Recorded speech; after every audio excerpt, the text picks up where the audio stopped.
Hello everyone, welcome to Introduction to Python Programming course. In this course we are going to look at basics of Python programming language and the data science of Python programming language.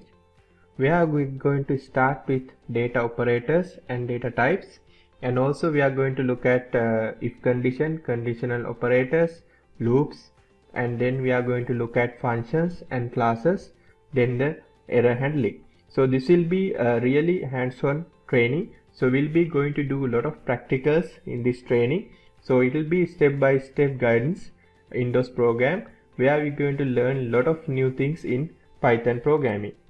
So this is the official website python.org. So you can go to this website and download the software. It containing the latest set of features of the Python. There are a couple of different versions in Python that you can use to play around. So here you can find different versions of Python that you can use in your application. When you are selecting a particular software to run in Python, you can have a couple of options. So where you can have Visual Studio, where you can have PyCharm, then we have other softwares as well, even Notepad works, where you can choose a relative IDE when you are want to develop Python application. Also there are softwares in Google, in the Google Colab, where we can use to develop Python applications.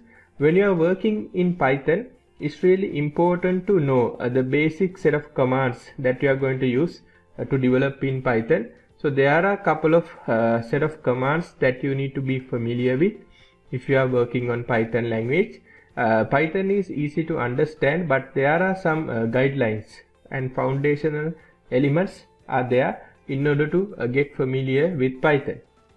Also when it comes to softwares, Jupyter Notebook become #1 software to use in Python.